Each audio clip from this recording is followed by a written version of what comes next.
दोस्तों एससीईआरटी के सीरीज में आपका फिर से स्वागत है। चलिए तो हम लोग समझते हैं।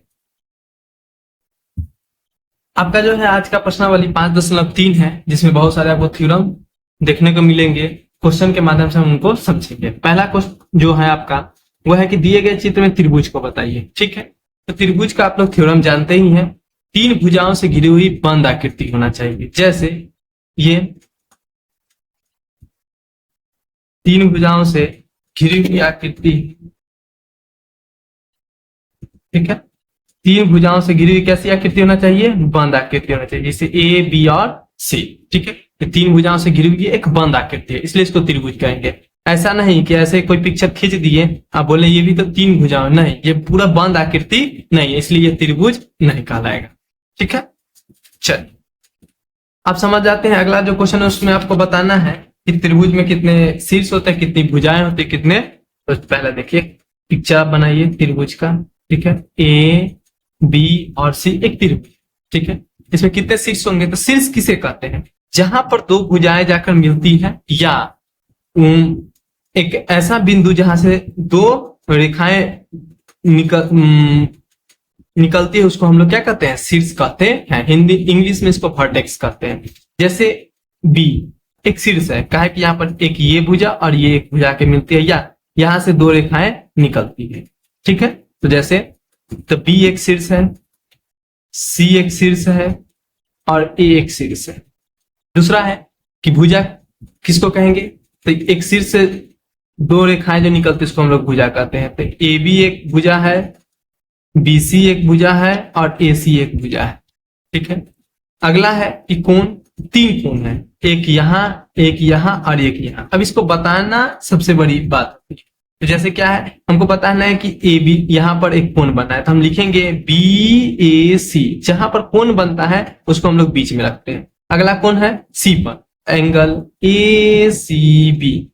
ठीक है, अगला कोण है बी पर, तो हम लोग बताएंगे एंगल ए बी सी। तीन भुजाएं होती है, तीन शीर्ष होती है और तीन कोण बनता है किसी भी त्रिभुज में। तीन भुजाएं, तीन शीर्ष और तीन कोण बनता। ठीक है, चल अगली है कि त्रिभुज आर एस टी है। ठीक है, ये आप समझिए, ये 2 नंबर क्वेश्चन था आपका। ठीक है, तीसरा नंबर क्वेश्चन पर हम लोग चलते हैं। तीसरा नंबर क्वेश्चन क्या है? तीसरा नंबर क्वेश्चन क्या है? किसी त्रिभुज में एक त्रिभुज है आर एस टी, इसमें आपको बताना है शीर्ष। एक शीर्ष हो गया आर, दूसरा है एस, तीसरा हो गया टी।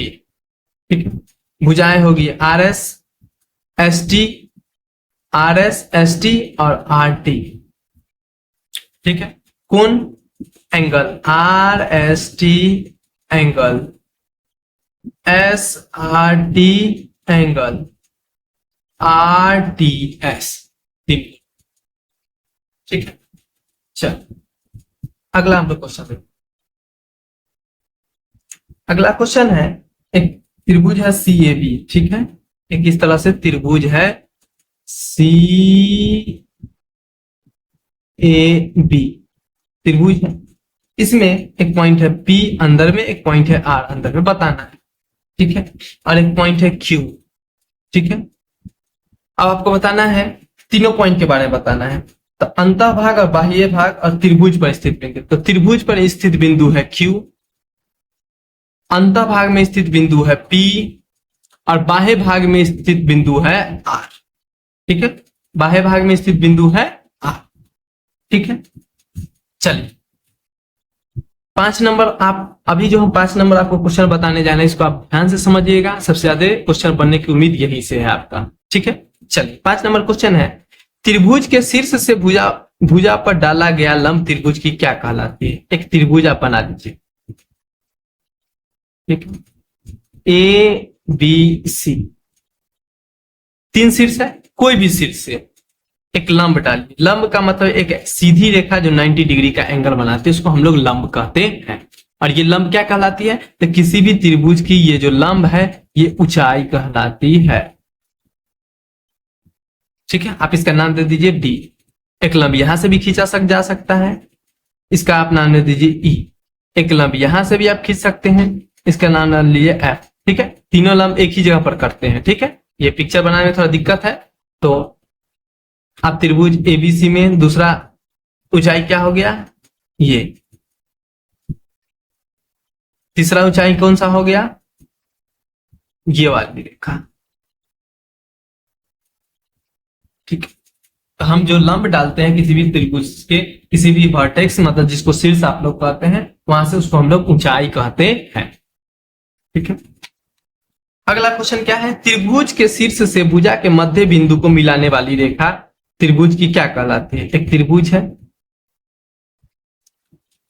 अब त्रिभुज के शीर्ष से आप एक रेखा मिला दीजिए जो मध्य बिंदु, मध्य बिंदु मतलब जिसको इंग्लिश में कहते हैं मिड पॉइंट, जो जैसे ए है, बी है, सी है, एक शीर्ष ए से हम एक लाइन डाले हैं बीसी पर। ठीक है, जो इस बीसी जो लाइन है, इस जो आपका ये भुजा है, इसको दो बराबर भागों में बांटती है।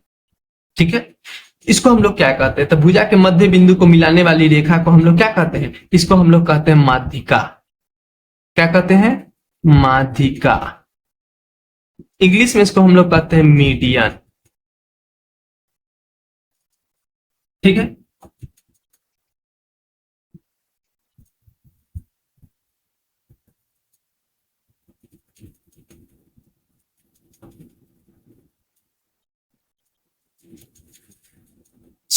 तो ये समझ गए, इसको हम लोग क्या कहते हैं, माध्यिका कहते हैं। जब हम किसी भी शीर्ष से एक लाइन डालते हैं जो त्रिभुज के जो एक भुजा है उसको दो बराबर भागों में बांट देती है, इसको हम लोग माध्यिका कहते हैं। ठीक है,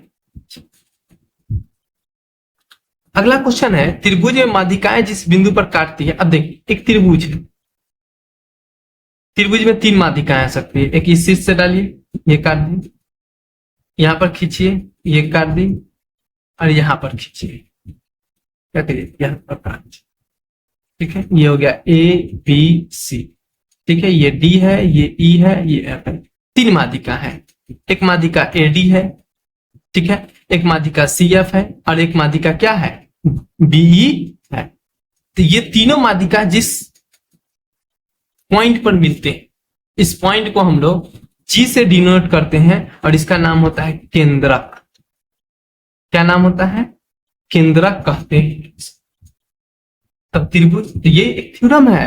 ठीक है, हम आपको अगले क्लास में केंद्रक पर बहुत सारे क्वेश्चन बनते हैं। ठीक है, ये क्वेश्चन का हम लोग कम से कम 4 से 5 क्वेश्चन आपको हम प्रैक्टिस करवाएंगे।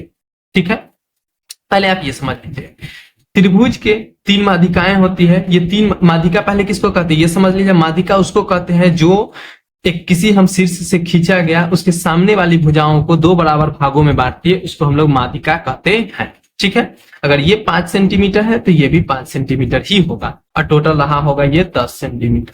ठीक है, दूसरा बात, माध्यिका जब तीनों माध्यिकाएं जिस पॉइंट पर कटती है, मिलती हैं, उस पॉइंट को क्या कहा जाता है, उस पॉइंट को केंद्रक के नाम से जाना जाता है।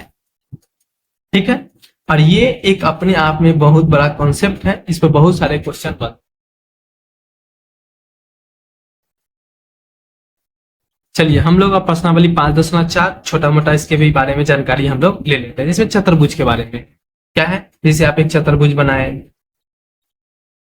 ए बी सी डी, समझ लीजिए। ठीक है, इसमें क्या है कि पूछेगा कितने इसमें भुजा होती है, इसमें कितने भुजा होती है, तो 1 2 3 4, इसमें 4 भुजा, किसी भी चतुर्भुज में 4 भुजाएं होती है। कितने कोण होते हैं, 4 कोण होते हैं, 1 2 3 4, किसी भी चतुर्भुज में 4 कोण होते हैं। ठीक है, उसके बाद पूछा जाएगा किसी भी शीर्ष कितने होते हैं, 4 शीर्ष होते हैं, 1 2 3 4, 4 शीर्ष होते हैं। अंतभाग, अंतभाग में बिंदु एन स्थित है। मान लीजिए एक चतुर्भुज है एबीसीडी, इसमें बोला अंतभाग में एक एन बिंदु स्थित है, तो यहाँ पर हमें एक एन बना दी, और बाह्य भाग में क्या है, बिंदु पी स्थित है, तो कहीं पर बाह्य भाग में एक पी बना दी। ठीक है, ये हो गया। आसन भुजा और सम्मुख भुजा क्या होता है, ये दो चीज आप समझ लिया। आसन भुजा जिसको इंग्लिश में एडजेसेंट साइड कहते हैं, और सम्मुख भुजा मतलब अपोजिट साइड कहते हैं, आमने सामने का साइड कहते हैं। जैसे एक चतुर्भुज है, ठीक है, मान लीजिए ये एक चतुर्भुज है, आपका नाम है पी एस क्यू आर, इसमें आसन भुजा कौन सी है, तो आसन भुजा हो गया, जैसे आप किसी भी पकड़ लीजिए, जैसे आप एक भुजा पकड़ लीजिए पीएस, पीएस आसन भुजा होगा, पीएस का आसन भुजा 2 हो गया, एक हो गया पी क्यू और एक हो गया आर एस। अगल बगल का सटा हुआ भुजा को ही हम लोग क्या कहते हैं, आसन भुजा कहते हैं। पी एस का आसन भुजा एक ये हो गया और एक ये हो गया, ठीक है।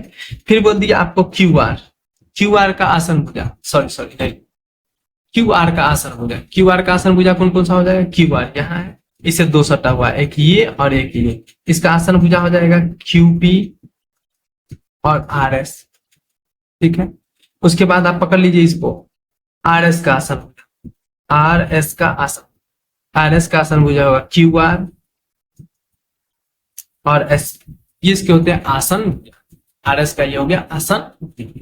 अगला क्वेश्चन है आपको जो पूछा जा सकता है, उसके बाद है सम्मुख भुजा कौन कौन, तो सम्मुख भुजा हो गया एक पी एस और क्यू आर।